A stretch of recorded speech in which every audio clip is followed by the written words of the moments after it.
Hello, everyone. Hello. Welcome to the Motorbike's headquarters in Krówka. Welcome you to our first evening live very early morning in Mexico. Why in Mexico, you will know soon. Today, we talk about very hot issues for us. We all like travel. We all like to go the world trip or air. From the final view to the trip. If we afford or not have questions, we ask us to do the trip. I think it's a good idea. And since if you can see me, because maybe not visible well. I know I have sometimes problems with internet. So if there is anything wrong, please leave us a comment. If there is everything good, please leave us a comment too. And before we start, before I introduce our guest, because today I will not be alone, I would like to remind you and encourage you and recommend that you subscribe to our newsletter and please join our YouTube channel, and you can hear all of our previous lives, which we think and we hope were interesting for you. So don't forget to do it. And please stay with us today until the very end, because we have a small surprise for you. So at the end of this session, you will be able to get small gift from our site. Our today will be divided in few blocks to clear the agenda. So first of all, we'll talk about how to prepare finances before the trip. What are the main difficulties? Then we go on the reality. So how is the financial reality on the road? How different is from what you had and had assumed. And we'll talk a little bit about the accommodation issues because it's very often a vast part of it and quite complicated issue to arrange. So all of it will be presented by Anna Żak, from one of the most known and most exciting and super I know. Started to travel in 2016, so she's been on the road for quite a while, as you see, and she has done so far 85,000 kilometers on her Suzuki DR650. She has almost all over the world. She started from Europe to Australia with Michał in 2016. Then the plan changed a little bit, and in 2018 she moved to South America, way to Alaska. Of course, as many of us, she's a little bit stuck because of the pandemic and Corona. So I hope she will tell a few words about these unexpected events as well. So hi, Anya. Welcome to Poland. Anya is in Mexico now. So good morning, good evening. What should I say? Hey, guys. Hey, nice to see you, everyone. Nice to see you all as well. Long time no see. Oh, yes. We saw each other 2 years ago. When I was shipping the bike, when was it? Like 2 years ago. Yeah. It's a long time ago. So thanks God we are now in 21st century, because we can see each other at least virtually. And yeah. I really hope not see each other in real life, because this would mean that you have to stop the trip, which I hope will not happen. So Anya, start, maybe tell us a few words about idea of your trip, how it started, where you wanted to go and for how long, and what was your idea about financing all of this big trip then? So things are like changing very quickly. So at the beginning, together with Michał, we planned round the world trip, which was supposed to take a year and a half. But luckily we learned when we reached Australia that is too fast to move like just country by country, not visiting anything. My bike broke down over the road, so I needed to ship bike back to Poland. And then, as you can guess, that was quite a massive adventure. So we decided to and on solo travel time, you said in 2018, I started riding in South America towards Alaska, and my plan here was to go much slower, so I decided to spend around 2 days to get to Alaska. So part with this trip is that because of weather, they to Ushuaia, Alaska in 6 months or iteration of this time. So basically you do that in 1 year because you will end up in crazy winter in Alaska. I decided do that like in 2 years. And I for like we planned for a year and I there for that like a year. So I came for or I won the lottery. From the sky, nothing less. It doesn't grow on the tree, falls from the sky. No. But you said you prepared this 10 years, so you knew, I mean, quite a long time ago that you would to do this kind of big trip. Not really. So basically, the idea of the trip came in, I believe, 2014 or something like that. Then I started like crazy, so like just rent a room outside the Warsaw, started to sell everything, just stop like going out to the city for beer, coffee, the cost. On top of that, I needed to have some base, let's say, pay money, which was gathered during the year. So it's not that I knew 10 years ago that I will go for the trip. Happened well. Crazy started like years, I think. To make clear for audience, so had a job, that a reasonable job, and on top of it, to save money. So yeah. Workaholic, let's say, at that moment, and you completely social life, or kind of, or kept it in the minimum to save money for. I kept my goal. Social life as cheap as possible. So guys, as you see, I mean, it's really a super option to have everything in life, but unfortunately it happens only in the Alice in Wonderland or in other fairy tales.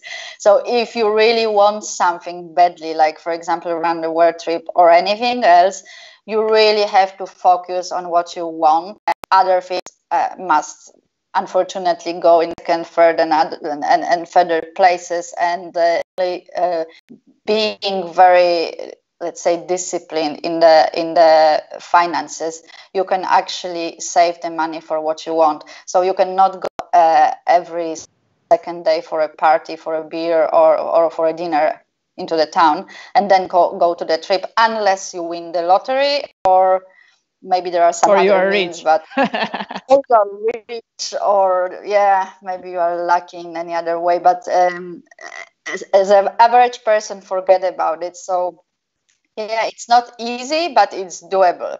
Okay, so once you had some finances and you knew you would be going, what were the biggest expenses you incur? Because I understand you had to have a bike, some equipment, some logistics sports. I don't know. What were the biggest things?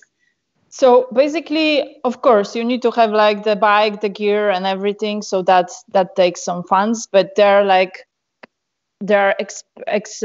you are spending them before the trip. So that's one section, and then there are huge expenses when you are on the road. And I think the biggest expense for all travelers traveling around the world is shipping the bike between the continents. It's always painful process. It takes time and it takes money. So basically, I'm lucky now that on this stretch of my trip, I needed to ship bike only to Chile and then do the Darien Gap, which cannot be crossed on road. And that's the end of shipping for me, except going back to Europe. But still, whenever you will go, you need to do the shipment. You will start from Europe to Australia. You've got shipment from Australia somewhere. So that's something you need to always take into consideration. Another expense is the parts. Like Suzuki DR it's not like brand new model with very expensive parts, but still, especially in South America, the parts are expensive. I was surprised, for example, in prices of the tires in Chile. It was almost the double cost of the tires in Europe. And if I knew that, my mistake, I had like things to if I did check that. So if I knew that I would come with the tires from Europe, because I was going from Santiago and was going back and in Santiago, so I could bring tires and replace them, but I didn't do that. So I can say that I bought 2 pairs of tires with this price I got. So that was, I think, my biggest mistake, which I didn't verify. Okay, So you think it's worth investing more money in the bike and equipment upfront to avoid the expenses during the trip, or it's better to keep it in the lowest possible cost and maintain it or do some repairs on the way? You should start your trip with your bike in perfect condition, because you are doing so many kilometers on daily basis that everything will be worn out, things needs to be changed and stuff like that. So you need to have balance as well between amount of luggage you will take and things that you can buy on the way. So you need to like about that upfront. You everything, it's impossible, and it wouldn't be fun, especially doing off-road when you are heavy. So yeah, you need to make sure that your bike is in perfect condition before you start, and then have with you some spare parts that you know that might be difficult to get, and of things that you can change, and then the rest arrange on the way. Right. Okay. I just want to everyone who is listening to us that we knew Anya 2 years ago. We came across each other when Anya was going to South Africa, and she was looking for her bike man. As now, the ship is not is nation. So this is we share. I help you with this. We Yes. there too. It's very good that we go back now. We try to not on shipment, but we also, for example, obligatory insurance, go to getting what we need. Of course, in your case, it was different because of the very long term and traveler, so you didn't need this advice. But I didn't realize, and I just realized it now, that we should have told you, for example, much about these tires and the prices, because you knew it actually. And yeah, I just didn't think about it, because Chile is expensive and the parts are really expensive. But I think Argentina is even more, by the way, because of the taxes. And I just took it like as granted that everybody knows it, and it's not the case, because now you are telling me that okay, it was a mistake with the tires, and I agree, you should have taken few and maybe leave Santiago. So thank you for pointing this out, because we know for the future that this kind of tips could be useful for people. And I didn't. Yeah, when you prepare like such long trip, there are so many things you need to take into consideration that it's not surprise that you missed some information. Yeah. Okay, so to sum up the part, say preparing finances before that, I know we talk about it for hours. We're talkative, so we have to be really careful not to talk too much. But if you had to give one advice to potential travelers regarding preparing finances before the trip, or in general preparing the financial part of the trip, what would you tell to them? The expenses you are in, so it's very nice thing to note that for like, let's say, 3 or 4 months, and then you will see in what areas you may lower costs in order to save for it. Okay, do you use application for this or anything, or Excel? Okay, yeah, you should be good in Excel. Now using like very nice application for like expenses, but expenses on the road, so you can divide that into categories and stuff like that. And this is good app, but I lost the name from my head. I have it noted down. Spend. Yeah, exactly. So basically, Travel Spend is very nice application that will so let's say I've got bunch of money I can spend for my travel, so I created the project over there or with this money, and know if I'm okay with my expenses to reach the scout with some money left to be able to fly home or not. So this is a good tool to show you what you are doing with your expenses on daily basis, monthly basis, per categories and everything. It's okay.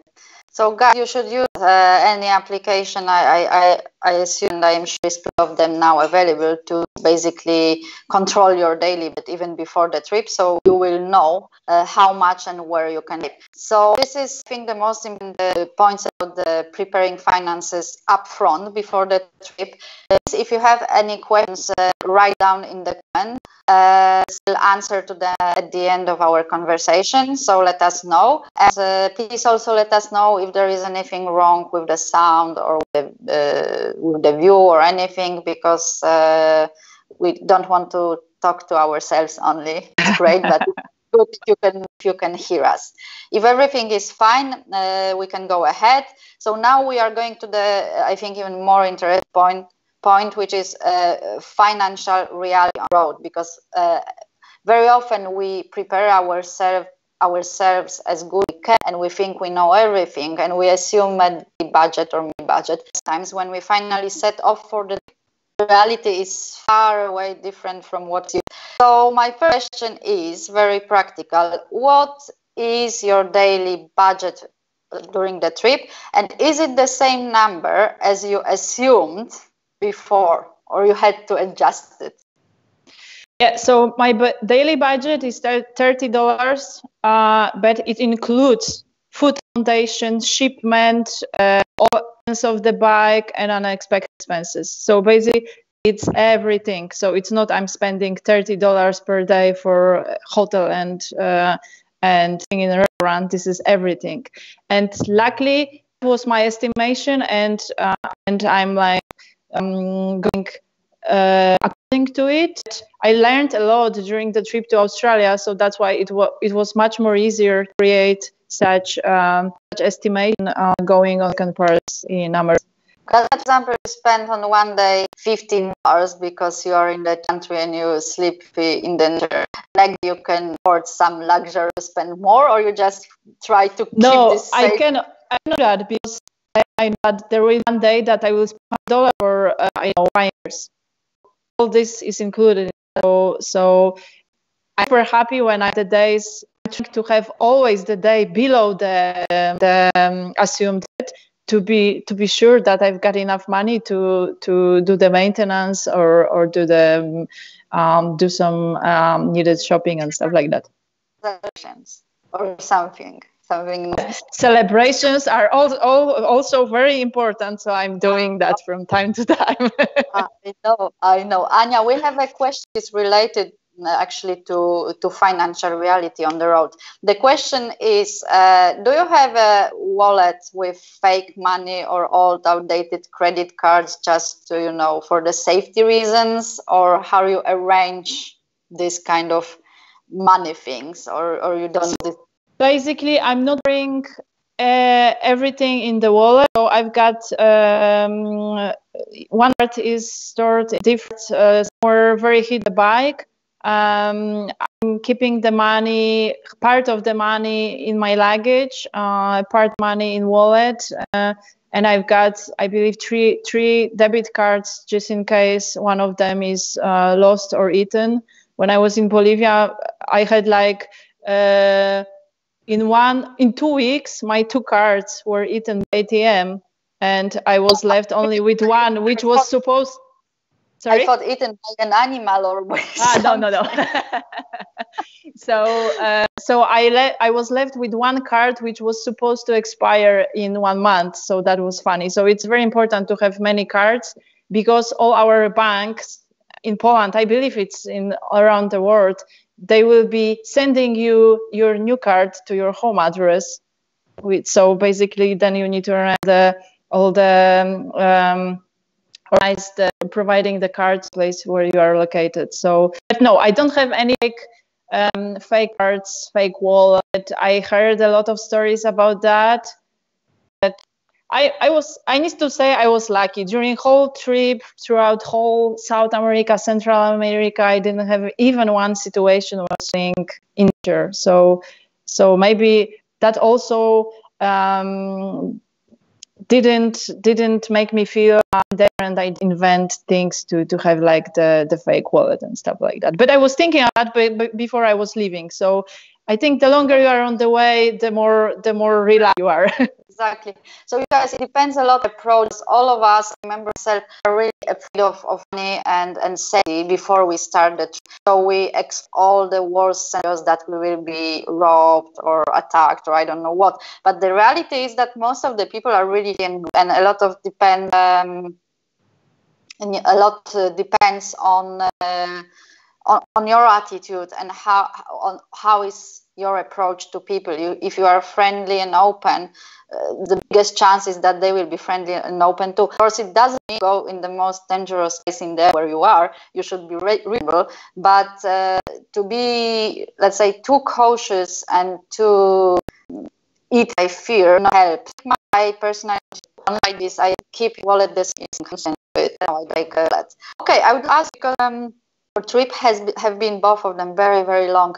Do you need to earn on the web? Have you planned it? Do you money? Do you stop for it? No, not today. I'm very expensive doing a lot. There is like critical away where you can get different kinds of jobs and in exchange for accommodation and food. So you can do awesome projects and you don't have any costs during that time. So that helped me to lower my expenses. Then my daily costs are $0 or $5 for like 2 or 3 weeks, and this is very good. And do awesome projects. Like I was working winery in Chile, in small brewery in Argentina. So my friends were laughing that my project shouldn't be called Feel the Book. Exactly, but this is great. I heard about your work in wine and in brewery, and I think it's great because now you know how to make good beer, how to make good wine, and who knows, knowledge in the future. Nobody knows these times what you will do when you come back. And I was even searching in Peru for some pisco distillery, but I'm unable to find the volunteer. Pisco in Peru that's my dogs are here. They are so curious. I think they heard you talking about wine and they came here to hear. Oh, yeah. Okay, so then what the cheapest country traveled through? Because the rest of the people in Japan, for example, America is expensive, as we know nowadays. But there are big differences. So can you tell us more or less what people should elect as a daily budget in each country? I'm not able to find exact number, but Chile is expensive. The prices are like European capitals. Hotels are like staying all the time. My places when I was staying in a hostel or at some friends' houses. So Chile is expensive, and also what was surprise for me, Central America is expensive. Like Panama is insane as for the price. Just in the hostel and buying some groceries yourself and breakfast and dinner, you spend like $30 right away. It's gone. I don't even feel that you're in the gas or buy stuff. So Panama is expensive. Nicaragua wasn't the cheap, and due to them, I'm always like this. What people are telling me. Essentially, I couldn't do the wild camping to the road. So I needed to stay in the hostels, and that automatically brought my expenses higher. And maybe that's why I got that sense so active. But I think Panama, Nicaragua, and Costa Rica, and also Chile, those are the countries where the prices weren't the lowest. Okay. I from your note, Bolivia was the cheapest one from South Africa, which was $19 per day. But yeah, Bolivia is pretty cheap in general. And neighboring Chile was the most expensive. So you don't have to go very far to actually feel huge differences there. This is the reality. Okay, so can you tell what are the biggest practical mistakes you did, the travelers do in terms of prepare the finances during the trip or realizing each necessary step in the trip, because everyone wants to have everything prepared, and a lot of people who are let's say lone travelers prepare everything on their own. Is it okay like this, or you should, I don't know, use someone or delegate some of these things? Or what do you think? People tend to think it's cheaper and at the end of the day it's not. As for preparation of the bike, I wouldn't trust myself to do that. So basically, you need to. It's the best way is to ask someone to take care of your bike before you go, to make sure that everything is pixel perfect. On the way, you can deal with all the issues when you need to. But if there is some like more experienced mechanics, I'm always open to get some help. And you shouldn't save on. So my rule is that I'm not saving on my bike, because when I will be trying to save on my bike on basic stuff, then it will come back. It will go against me in few months or in 1 year, and something will be broken very badly. And without my DR, I cannot travel. So I need to invest in my motorbike. So this is the most important item. But going back to the more broader point of the question, what are mistakes or different perception before you travel and during your travel, is that somebody once told me that long-term motorcycle traveler is living like homeless, but for a huge amount of money. So basically, you are in this process on saving for deep, and when you are away, you are all the time doing that, because if you will, I don't know, eat in expensive restaurant, that will kill your budget for a few days. Or so basically, you need to make some decisions whether you want to spend money on fancy things or to travel longer. So because those are the decisions that you need to make. So okay, you can travel, have fun, eat in expensive restaurants, stay in expensive hotels, but then you will be traveling for, I don't know, months instead of years. So those are the challenges you are facing each day. You need to make a choice what you want to do, how you want to spend those money. And I'm curious about the logistics again, because this is what I mostly do on a daily basis. Because you have experience on arranging the logistics, the transport of your bike yourself, individually. And you have experience in arranging this, for example, with us or with other companies who do it, for others. Do you think it's worth spending time, energy, and money to do it on your own?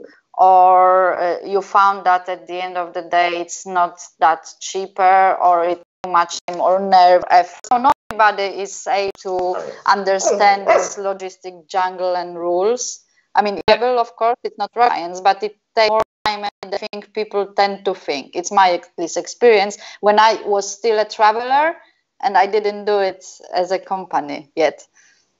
So basically, it's not that you can just ship your bike by yourself, that will go to the port, put bike in the container, and you are done. Or there needs some aids involved, that they will arrange the container, that they will arrange the customs and everything. So I think the only exception was in Malaysia, where there was some agent, difficult to find, but he was there. So basically, there is always some agent doing this work for you, and depending on the country and the rules and the language barrier, sometimes it's faster and better to go with the organized version. Sometimes it's better to do that with some random agent you find online. I've got different kind of experience. Like when I was shipping from Australia, the company that was arranging that was very bad in communication. So basically, when I left my bike here, I was pinging them very often, like week by week, what's happening, where is my bike, but they didn't even respond. So basically, I got my bike 3 months later with huge delay, no information, and huge costs in destination, which they were telling me that this is the cost and there won't be any additional payments. And I paid in Gdynia, I think, double price paid in Australia. So I was very angry. This was very unprofessional. So if you know any company that is like that's why I was working with you, because you were sending me updates. Where is the boat? What's happening? We had some delay on the boat, but I knew exactly what was happening, and that was because of all the strikes in Chile. And that was super cool that I'm up to date and I wasn't worried. And if you have any communication, it's insane. So, guys, just what Anya is saying, and I'm not as motorbirds arranging the shipments because on your and the final price not include all them, and then we look forward to receiving your bike, and you can really wait. It turns out that you have to pay for this, for that, and for the other, and sometimes the amounts are really, really important. And then of course you pay, because what else you can do? You will pay to have a bike, but this is not enough price. So whichever way, if you use a company, if you use us, or if you do it on your own, remember about this. We always get the final price, because I remember I was in this situation, which I was really angry too as well, when I thought the price was total and I had to pay more to take out my bag when it was coming back from India. And this is why we never do it. And the price we give for transports, for example, now we are preparing to transfer this summer to Gentland, is the total price, which includes everything, like transport itself, the warehousing, the all this. This is important. And with this comment, let's move our last point, because I saw pictures from your trip, because it's very important, the budget. And I know you live in very weird place. Tell us how you actually use, and what is the weird place you have. So, like I said, it's like when you travel long term, you're living like a homeless, and that's totally true, because you are sleeping in strange places. And one of the funniest thing where I was was the bus stop. They rent us with the walls, doors, with a lot of space inside. I was even able to put bike in, and lock the door, and I had like 1,000 hotel. Yeah, exactly. And there was like the walls were like glass, so you could see the doors and everything. That was amazing. So, and it was for free. So yeah.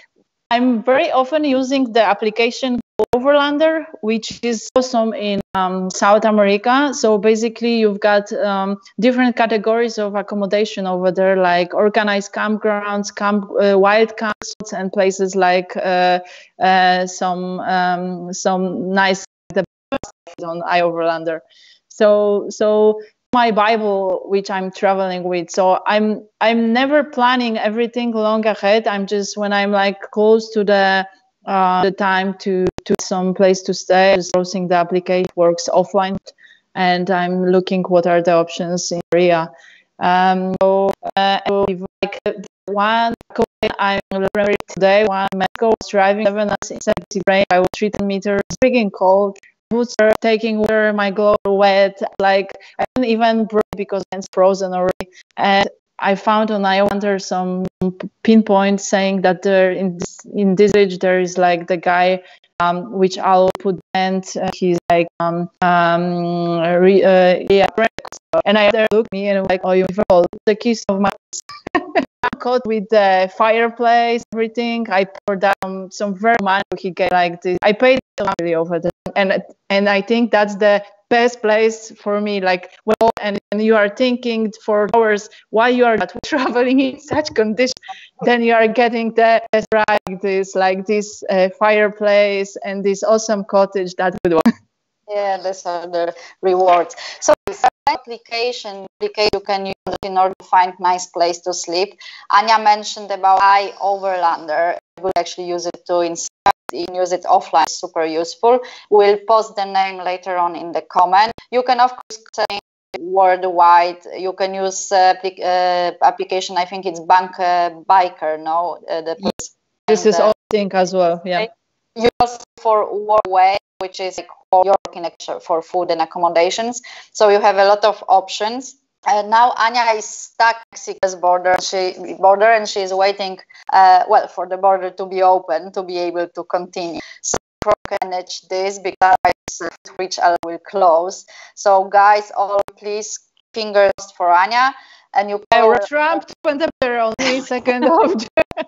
Yes, and you can follow Anya's story on her Instagram, Feeltheworld, and also she has a Facebook page. So we recommend and encourage you to go and see her absolutely fantastic useful tips from the trip if you want to prepare yourself well. And I promised you that at the end of the show we'll have a old gift for you. So our gift is late, of course, because that crucial thing, actually on the long, is to what, and I think useful checklist. If you don't follow the checklist, if you don't have the checklist, what you actually need, you will take twice more things than you actually need and you actually will use. So, and we know it from experience. So if you want to have our fantastic list for and know how to pack without being subscribed and download the list, and we hope it will be useful for your trip. How to comment, has put the link, download our list. So this all to a lot of us, Edward, thank you, and with us.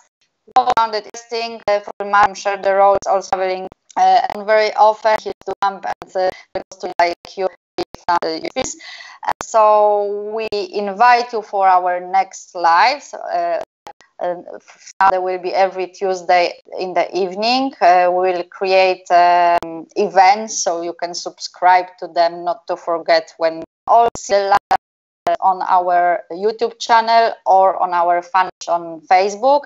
If you don't have time or you can join us, you're very welcome to and don't forget better because on with us who are guests and a lot of useful tips and information. So thank you again for joining. I keep me and Kulka, my dogs here as well. And we hope that you can make it Alaska, and we'll follow your diary and story on the Instagram and on Facebook. Thank you again for being with us, and see you next Tuesday. Bye.